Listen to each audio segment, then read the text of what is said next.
welcome to another episode of the Odd Lots podcast. I'm Tracy Alloway. And I'm Joe Weisenthal. Joe, you know what's a hot topic at the moment? Don't say AI. I mean, it is, right? But I guess it is.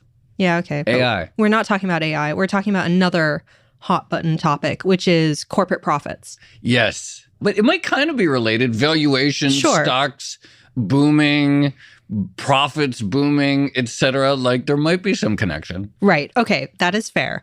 But one of the reasons everyone's talking about corporate profits at the moment is because obviously there is this new idea that maybe there is profit-led inflation, companies raising their prices a little more than they have to given, input costs and things like supply and demand, and that's boosting profits. So you see it everywhere now. And one of the things that you see is corporate profits have been very, very high in recent years, although it's true they are starting to come down. Right. And the interesting thing about high corporate profits is that there has been this it's been for years. I mean, they've been very high in recent years. But I mean, I remember, years ago, people talk about corporate profits being high and they had to mean revert, right? Yeah. And there was this assumption that they were at unsustainable levels. And people talked about this in the wake of the great financial crisis, that corporate profits were very high. And it was only a matter of time before labor would take a greater share out of profits, et cetera. Anyway, the point is, though, they've been high and they've stayed high. I'm glad you mentioned mean reversion because today we have really the perfect guest. We have someone who forecast that profits were going to mean revert. They were going to fall. This was a prognostication that was made back in the very early days of 2012. So right after the 2008 financial crisis, when everyone was sort of scratching their heads about why the economic recovery was slow and painful, but the recovery in corporate profit margins was quite quick and dramatic. So this particular guest made the forecast that eventually profits would mean revert. However, it is now more than 10 years later. They didn't mean revert. And our guest has just published a giant mea culpa, which is something that you don't see that often in the world of financial research. So kudos to the guest for doing that. And we are going to dig in about why corporate profits remain so high. I can't wait. This is a really important topic. And again, with this sort of new boom in the stock market really over the last couple of months again, kind of, we're in a bull market again with stocks last October, last fall, really negative, just absolutely on a tear lately, recording this June 15th. What's driving it? How sustainable it is? These are great questions to dive into now. Yeah. And we're going to talk about valuations too, because of course, profits, valuations sort of naturally go together. But without further ado, I think I already gave it away, but we are speaking with James Montier. He is, of course, a strategist over at GMO, someone we've wanted to talk to for a very long time. So I'm glad we could finally have him on. James, thanks so much for joining Odd Lots. Thank you very much for having me, guys. Really appreciate it. So I want to sound genuine here. I really applaud someone revisiting their previous work and thinking about it again and having the honesty to say, I was wrong. So talk us through, just to begin with, how did this sort of mea culpa come about? So I guess it really stems from just a longevity in the business. When you've been in it as long as I have, you cannot possibly claim to have anything approximating a kind of good track record for forecasting. And I've written before many, many years ago when I was back at Dresdner on the folly of forecasting and how stupid it is to actually attempt to forecast things. And yet I still do it. And I think if one's going to do that... There's a whole industry dedicated to doing it. So you're not the only one. Oh, absolutely. Yeah, no, the entire financial industry seems to think it can tell the future. We make gypsies with their crystal balls look positively reasonable with our accuracy. And so I've long taken to the view that we really have to go back and examine our mistakes, right? There's this concept of the growth mindset that Carol Dweck wrote about years ago. And it really is that the only way of learning is to embrace your mistakes, right? If you get it right, fine, you got it right, but you don't learn anything. If you get something wrong, there's the opportunity to learn something. Why did you get it wrong? And so for me, as I've gone over the years, and I guess I've aged and an ego has died, that kind of enthusiasm of exuberance of youth where you're like, yeah, I'm invincible. I'm always right. And you're like, no, the markets just wear you down over time. You've been wrong. And I think what's particularly fascinating to me is when you have a long-term forecast, the short-term ones are just noise, right? Anybody could write tomorrow, who knows?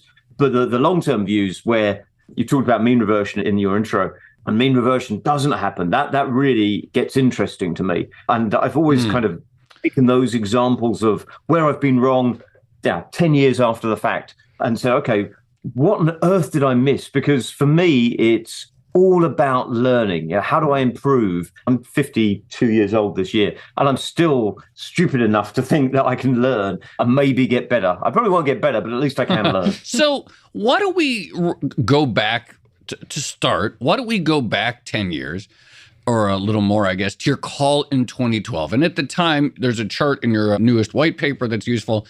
It shows at the time when you first rang the alarm about corporate profits, U.S. NEPA profit margins as a share of GNP, they're about 10%, which was well higher than anything we had seen in, say, the 50 years, or I guess 70 years prior.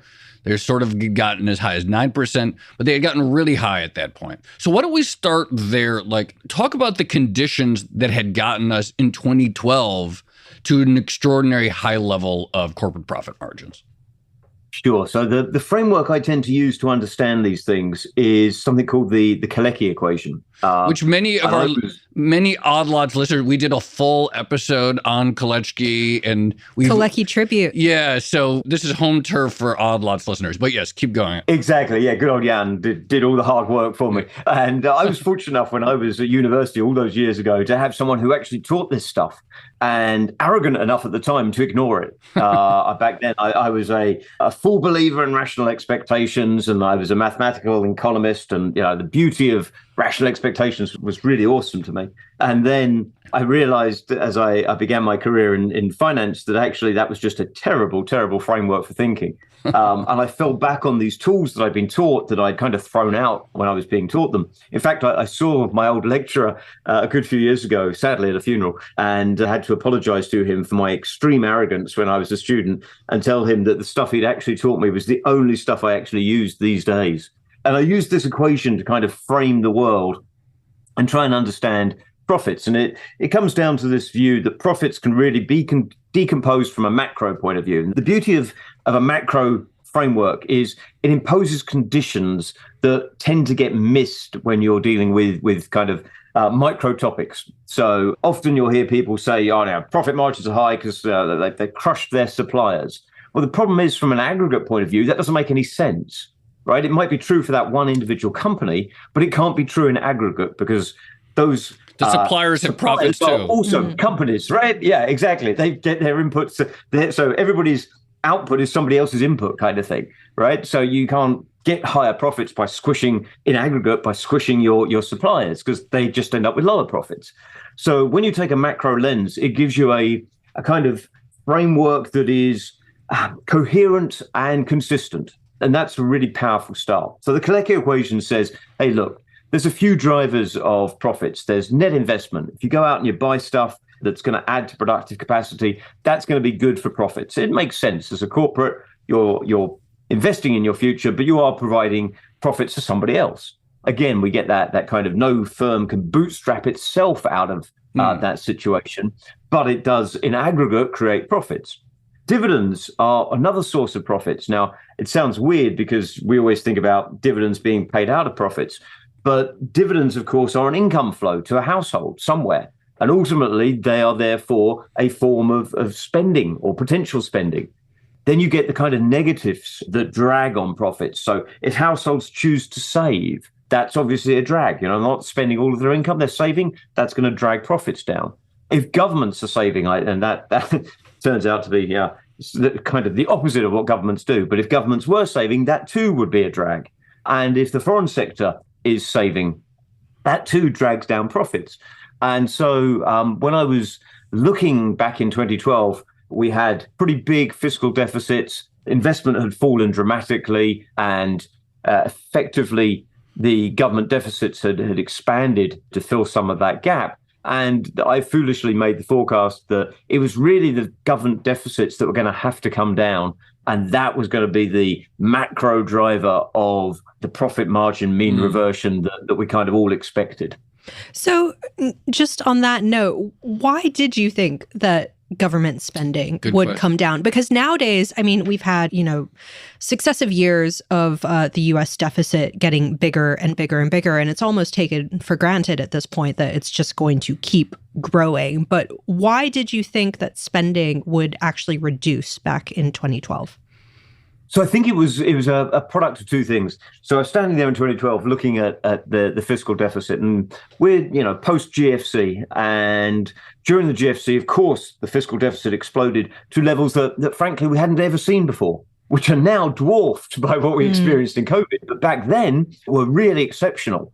And it was that kind of extremely high level of fiscal deficit over the post-GFC or the GFC and its kind of hangover, if you like, that really had me thinking, right, it's got to come down, right? Governments can't continue spending at this rate.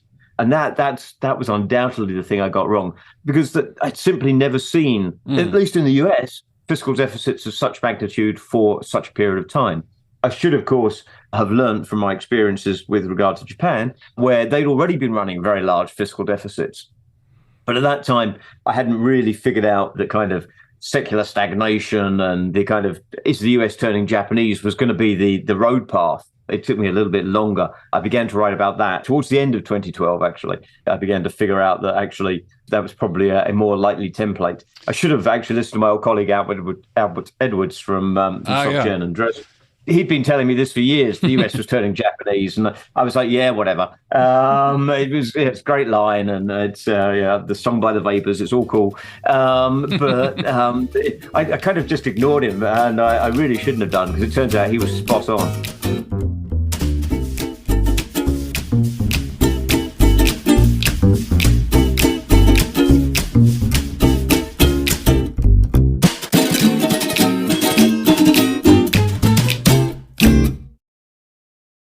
As we start to move over the course of that next decade, we didn't see the big contraction in the deficit as many people expected. And then, of course, with COVID, deficits blew out again and are significantly wider than, 2012 was obviously a great time in retrospect to buy stocks. And if you just bought the sort of broad stock market in the US in 2012 and held to today, you would have done quite well.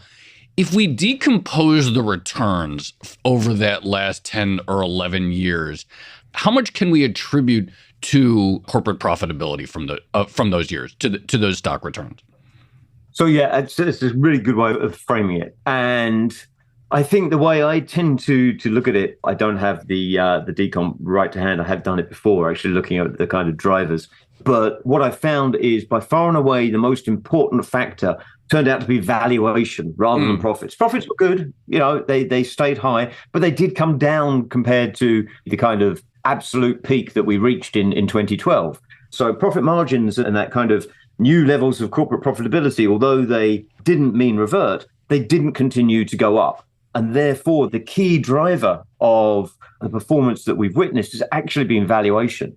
And that, I think, is, as ever, here's the prognostication for you, a cause for concern, right? As a value-based investor, when I see a market that is essentially being driven by multiple expansion, that makes me kind of nervous. And so, the fact that margins didn't come down, but they didn't go up from 2012. They actually they came down a little bit, and they've stayed over that decade higher than they were historically, but they didn't rise from 2012. They, on average, that I think tells you that the valuations have been a massive part of this problem. Right. Just setting aside valuations for a second, I mean, if we look at some of the fundamentals in the macro economy that might have boosted profits, one of the things in your equation is dividends, as you laid out previously. And I think there are people out there who would argue that companies have gotten bigger, they've gotten more pricing power, maybe with monopolistic tendencies. Could that be genuinely boosting profitability? It's really fascinating. I think that the increase in dividends is certainly a noteworthy feature, right? Dividends in the last decade have indeed been significantly higher than they were over most of history. The causes of that, I think, are also interesting. To me, the fact that dividends have increased is really has to be combined with what happened to investment, because I think of investment and dividends as combined as a corporate payout decision. right? You can either invest or you can pay dividends. Those are crude, at a very crude level. Those are your two options. And what we've seen over the last decade compared to, let's say, the 1950s onwards, investment roughly halved and dividends roughly doubled. And so you saw this switch in payout from a world in which corporates wanted to invest to a world in which corporates chose to distribute. Now, to what extent that is driven by increasing concentration and monopolistic power, I think is a open question. And it's certainly one that I intend to return to. I did some work internally, which I haven't published yet, but it's the next one in the, or maybe sneak preview. 3 later. Yeah, exactly. Yeah, 3. I've written like 3 papers that are now in the works. There's one more after that, which is going to be the one on monopoly, I think. And what I showed was monopoly can redistribute profits between corporates, but doesn't actually raise the absolute level of profits terribly much, because what tends to happen is there are other offsetting factors. So I think the shift in the corporate payout policy is probably a function of monopoly, but it's not hugely surprising to me that when I combine investment and dividends and compare them over history, they haven't really, as a pair, driven this expansion of margins that we've seen. And so that fits very nicely with the work I've done, which, again, actually follows from Kalecki. He's such an amazing man and so important, and yet so few people know of him. Thank goodness the odd lots listeners are a different breed. But you walk around and they're like, why are you quoting some long dead Polish economist? And even worse from an American point of view, he was associated with Marx. It's like, oh no, the end of the world is nigh. He talked to Rosa Luxemburg, this kind of thing. But he did a whole load of work on what he called the monopoly power. And it's using some of his insights that I can now demonstrate in a very simple little model that actually monopolies do not raise the aggregate level of profits. Well, let me ask you another question. And it's another thing that I remember and by we, I mean people who are like blogging 10 years ago and trying to figure this stuff out. But another story that people told and maybe tell is that, okay, you see these profit margins at extremely high levels and that it represents some tilting of the balance between capital and labor. That labor's share of GDP has declined, or unionization or labor bargaining power has weakened steadily over the years. And you could put 2 lines on a chart and unions are going down and profit margins are going up. Is there a zero-sumness in this in terms of like how much money accrues to corporate profits versus, say, how much workers can get? Yeah, absolutely. There is, and this was really what Kalecki again was talking about with his monopoly power theory, right? He was talking about exactly this issue, the distribution of the economic pie, if you like. He wrote a wonderful paper on the political aspects of full employment, all about why corporates don't actually want full employment, despite the fact that it would seem like a good idea, because obviously the economy would be booming, everybody would be spending, it would be tremendous. But actually, his argument was that corporates would really not like that, because it would give, exactly the point you raised there, labor too much bargaining power. And I think one of the things that people have got wrong in the whole kind of inflation story that we've heard over the last few years is the kind of permanence and that whole team transitory versus team permanent and all this kind of thing. Yeah. To me, the big thing that really drives all of this is exactly the dynamic you're talking about, which is, do you have the conditions for a wage price spiral? And I have been unable to see any evidence of really significant, prolonged recapturing of labor's bargaining power. I think that's absolutely true. This whole dynamic is really fascinating and massively integral to understanding what we are going through, what we've been through, and potentially danger of forecasting in where we will be going. Right. But it's, to me, that distribution between labor and capital is really important. And it's tied in with monopoly. It's tied in with these kinds of issues we're talking about, the profit margins. But the really nice thing about the Kalecki equation is that it sits above all of that and it frames it all. So I've described it as like Lord of the Rings. I'm a nerd. I love Lord of the Rings. And the Kalecki equation is kind of the one ring, right? It can bring all the others and bind them in the darkness. And so having that overarching framework is really useful because it allows us to understand what been going on with profits and therefore think about what may happen with them in the future. And what you have really is, if you'd seen a huge amount of corporate power relative to labor, normally that would lead to wage suppression, which indeed we have seen. Wages have simply not kept up with productivity. And here I go being wrong again. In 2018, I wrote a note called Late Cycle Lament. And here we are still in a late cycle. And I used some work by another very, very insightful economist, Lance Taylor, who sadly died a couple of years ago now. He showed how we could look at wage repression, and the corporates had effectively been holding wages down relative to productivity, which I thought was a very interesting take on the kind of monopoly theme, because it was, to me, less about monopoly power in the way we normally think about it, and the way that perhaps is more associated with the greedflation story that we've heard more recently, which is corporates using their pricing power, but much more about what one would call monopsony, where it was more like you had a single buyer rather than a single seller of a product. In this case, it was the corporates were acting like a single buyer of labor and had squashed labor down.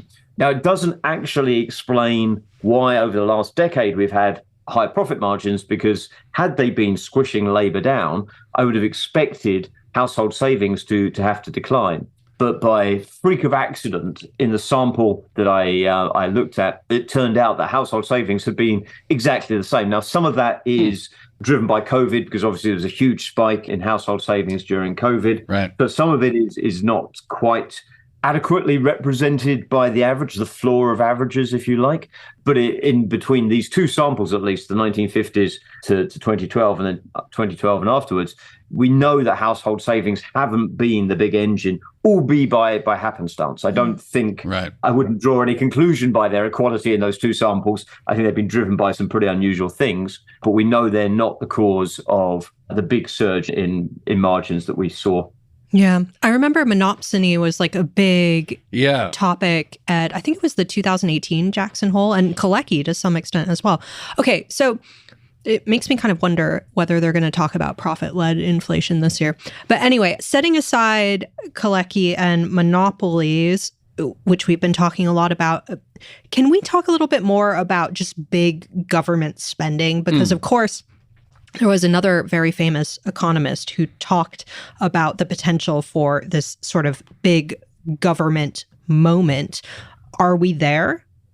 Absolutely. I think we are there. And you quite rightly allude to Minsky, who interestingly was a follower of Kalecki. And so there is a lovely kind of intellectual heritage flowing through these guys. And Minsky was, absolutely a proponent of the financial instability hypothesis, which we all know and love. But also he was a big proponent of the need for big government.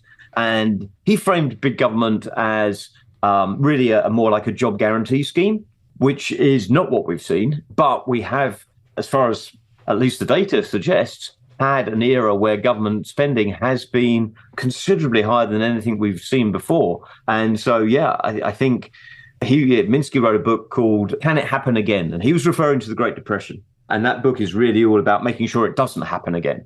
And one of his takeaways was that in the event of a private sector shutdown, as there was in the Great Depression, the only thing that can happen to offset that has to be government spending. And I think with the GFC, with COVID, we have seen governments do exactly that. They really, and in Japan's case for a very long time, we've seen governments do that. And so we've seen this era of big government actually and big government spending actually arrive. How long it lasts, I confessed in the paper, I have no idea, but it's certainly there right now. Well, so much government spending in the U.S. is entitlement spending, and it seems like there's no imminent prospect of some meaningful change in Social Security payouts or in the change of trajectory, no imminent prospects of the change of trajectory of healthcare spending. We have a society that's getting older. It's doubtful that there's going to be any change in defense spending. There's not even that much appetite on the discretionary side, nor does it seem that big. Something I've wondered about is does this provide a sort of cushion of stability as sort of like cushion of sort of macro stability and perhaps profit stability, that there is this huge chunk of spending, it's every year and guaranteed, and there's almost no political appetite to make it go down. Yeah, absolutely, right. You'll get some conservatives who tear their hair out at the prospect of government intervention, and any number of them are interestingly fellow value investors. And I obviously missed the Kool-Aid on that one, but they all get really hot under the collar about government spending. As an old lefty, I tend not to. But yeah, I think you're right. The big government is inherently a kind of prerequisite for stabilizing an inherently unstable system. And that's exactly what Minsky was alluding to, right? He said that big government must be big enough to ensure that swings in private investment lead to sufficient offsetting swings in government deficits so that profits are stabilized. And that was his guiding concept, right? Now, he thought you could best do that with a job guarantee. Well, yeah, that's being talked about, and universal basic income and all these other concepts get talked about. But the reality is it's been implemented in a very different way, but it's there. And as you say, it's kind of hard to imagine, given the state of politics, it's kind of hard to imagine that's going to change anytime soon.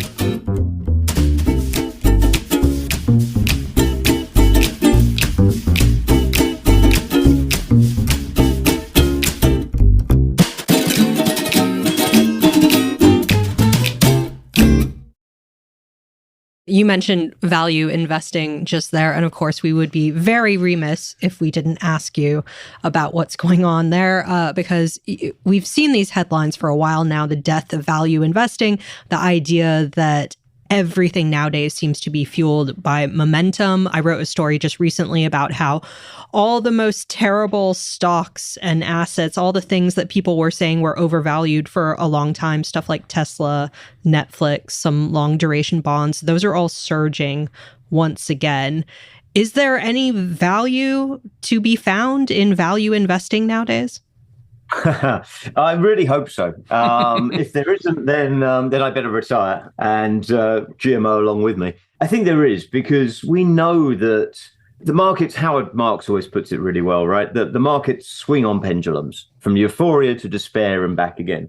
And go back a year and we had what my colleague Ben Inca delightfully called JOMO. So rather than the FOMO, the fear of missing out, we had the joy of missing out. Finally, all the crap that had gone up didn't. And some of the stuff we owned actually went up. And it was like, yes. And now we're back to the other world. And so our JOMO was very short-lived. And GMO, we have experienced any number of these horrific experiences where in the long term, you can be right, and in the short term, utterly wrong. And that's an incredibly painful thing. And it's why value investing is so hard, because you can sit there, you can do your work, you can kind of gather your intrinsic value, you know what fair value, if you like, should be. And then Mr. Market turns up and decides, he's in a manic phase today. And so he ignores any kind of anchor of valuation right up until he doesn't. And suddenly he wakes up one day and decides he does. And the problem is you never know when that is. And that's the classic uncertainty of it's what makes being a value investor so hard, right? If that wasn't there, I guess everyone would be a value investor and value presumably wouldn't work.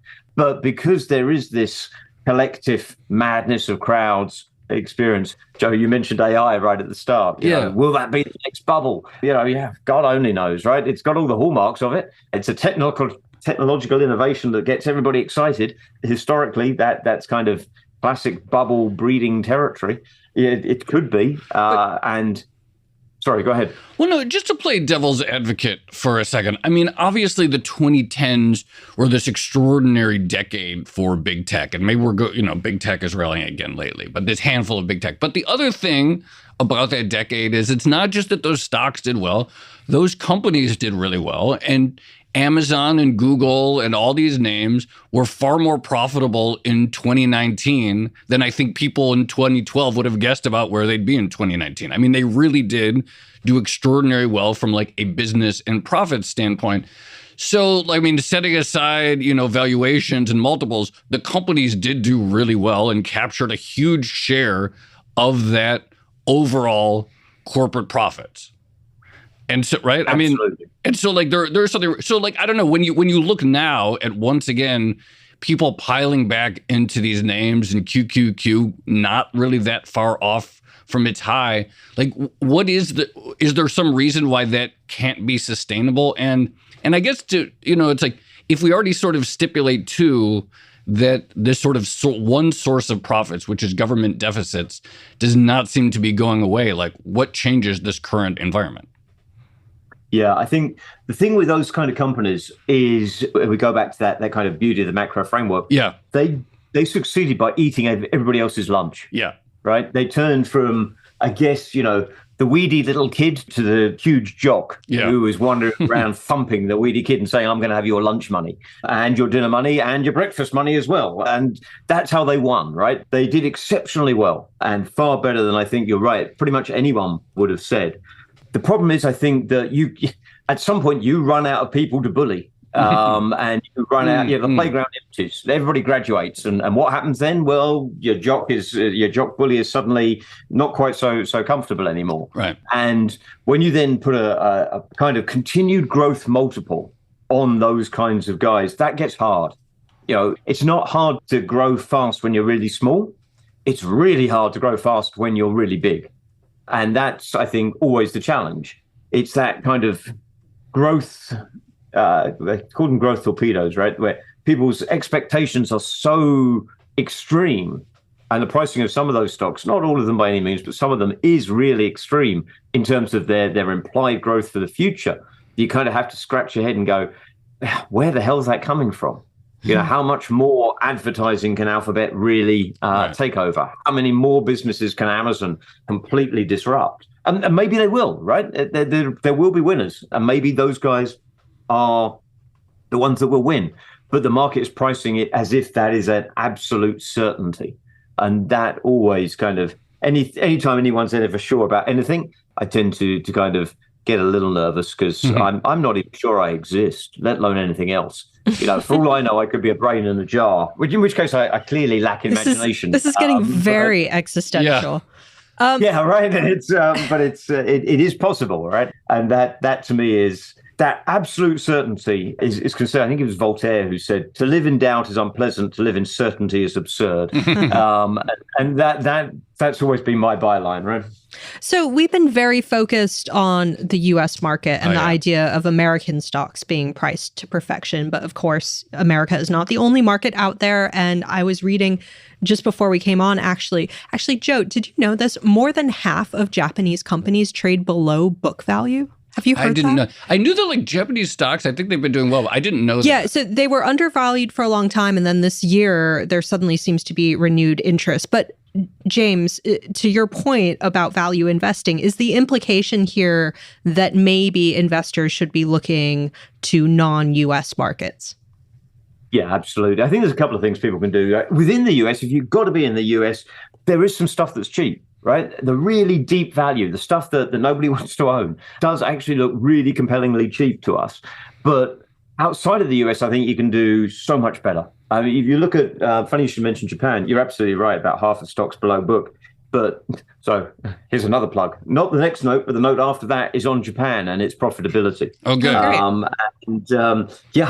One day I'll get around to they're all just waiting to be published now. And in there, I did a similar analysis to the one that we've talked about today for Japan. I won't dwell on that now, but the striking chart to me was when I looked at EV to EBITDA in the US versus Japan.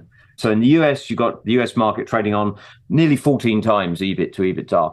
In Japan, the market is trading on like 5 times EV to EBITDA. So Japan is certainly, with any kind of measure that looks at anything that concerns balance sheet based analysis, Japan looks compelling. It too has had a profitability surge.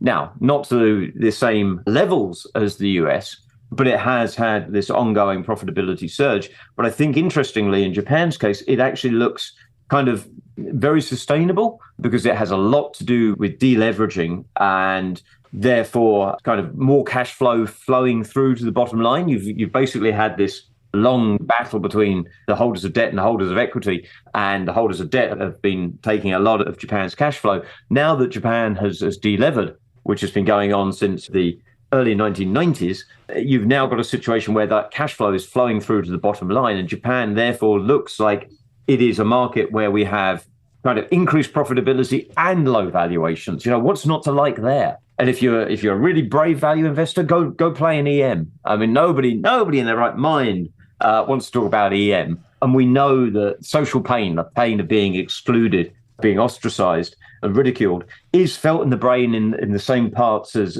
real physical pain. So being a value investor is like having your arm broken on a regular basis, which ain't fun, right? It's why most people don't do it. But EM looks amazingly cheap. Like, the bad news is so in the price. And so I think there really are some amazing opportunities around the world. When you publish your notes on these, can you provide the Kalecki levy equations for these? Because I always see it for the U.S. and I never see people make them for Japan or Brazil. So when I do, just as a personal request for if I can put in a request for the DJ, please make a series of charts showing these same things for other countries, because I only ever see people make it for the U.S. really. Done. Okay. I promise you. When the Japan note comes out there, it'll be there right up front for you. Great. We'll have to collate them all and publish them on the Odd Lots website. I just saw a headline go by that says Pakistan gets no bids for 15, 20, and 30-year bonds. So, to James's point, if you want to run away from the herd, it does seem like parts of EM are the place to go at the moment. James, we're going to have to leave it there, but really appreciate you coming on. That was so much fun. Oh, my pleasure. Thank you so much for having me, guys. It's been a blast. That was a blast, James. We'll have to have you back. Thank you so much.